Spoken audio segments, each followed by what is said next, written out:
Hello, it's Kate here of Cards by Kate Fletcher. Welcome to the channel. Today's video is a requested video and I'm going to be showing you how to make a stacked easel card. This is really easy to do, so I'm going to jump straight into the video. And I'm actually going to be using Beach Life as my paper collection today. This is by Helz, Cuppleditch and Trimcraft, who are now craft label. I absolutely love this collection and I was looking for an excuse to use it, so I thought, you know what, I'll use it on this tutorial. So to get started, the first thing we need to do is to cut some easel bases, which will look like this when they're cut. Now to do this, all I've done is gone down my nesting dies. So I started with this one, I dropped down to that one, and then went to that one. So as you can see, they all stack next to each other in the nest. Now, in case you're not sure how to make these, I'll just show you really quickly with a piece of scrap paper.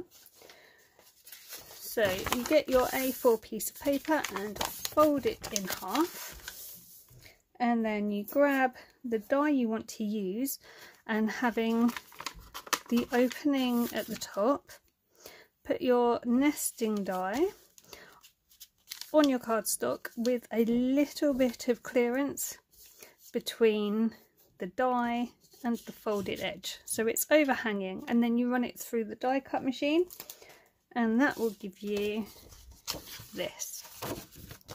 Now to do this particular stacked easel card took me 4 pieces of cardstock to create my bases. But the more you do, the more you will need. You don't have to do squares, you can do circles, you can do octagons, you could do hearts, you can do whatever you want. Just for the purpose of this video, I've done squares. So once you've cut your bases out, you're also going to need corresponding piece to go on the top, the same size as your base. Okay, so next what we're going to do is just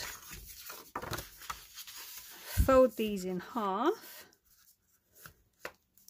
and then just take a bone folder and score them.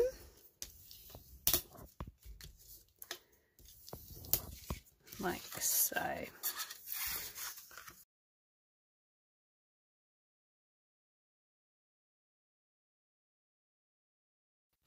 So on the day I originally recorded this video, we actually had the builders in and it got really noisy about now. So I've decided to try and voice over the rest of this video. Hopefully I will be able to remember what I did and when I did it, and hopefully roughly what I said.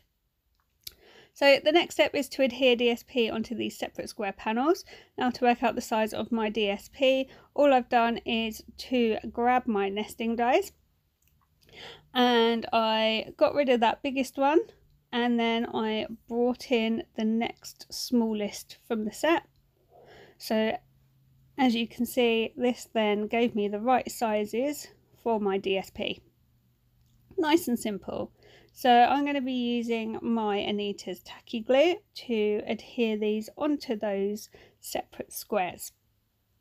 So what I'm going to do is I'll just put the video on high speed so you don't have to sit and watch me gluing these in real time, because that would be really boring for you. So I really love this collection. It's such a happy collection that it gives me joy to use it.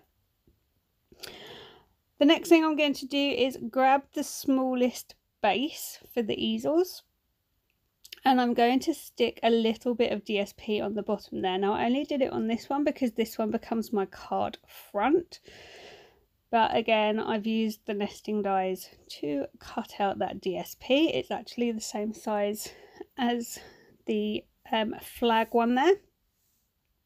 So now I'm going to attach the separate squares onto the base card here.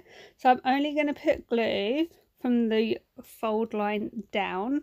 This is so that the card can move because this separate square needs to be able to be flexible, so I don't want to glue it straight onto the card blank.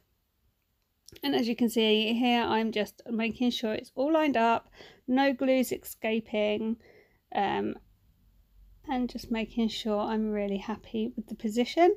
Now I never go all the way to the edges when I'm gluing, because then if anything does squidge, it shouldn't escape from the card, but you know, sometimes accidents happen, so I'm just checking.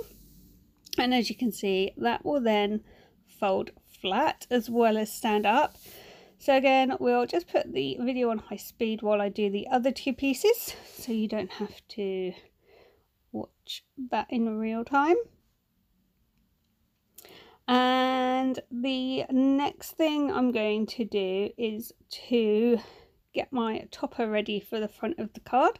So this was a topper that came with the collection, and then I've used an oval die to cut some of the DSP, and then I've just made it from that basically.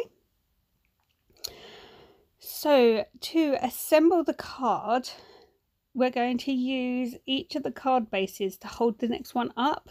So as you can see, I've stood the biggest one up, and then I've positioned the next size down in front of it, and you can see I'm lining it up there. And then I bring in the smallest one and do the same at the front.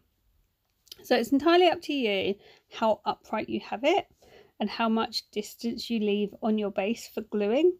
But that's how we're going to make the stacked card. So basically each easel card holds the last one up. Now as you can see, I am adding the glue to the bottom of the card base that I'm about to stick to the next one, if that makes sense.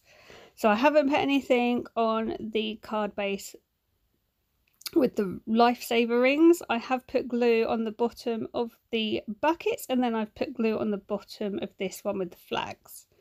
Hope that makes sense. And then we need to be able to have them held up by something, because I'm a bit worried that the weight would push forward, and with an easel card you always have a stopper. So I'm just going to use the ice creams that came in the set. They look so good. So I'm going to use these have got glue dots on the back, but because I'm using it to hold up so many you know, cards, if you will, I think there's a bit of weight there, so I'm going to add some glue on the bottom just to make sure it sticks. And I do find this sticky glue, it's a good strong adhesive.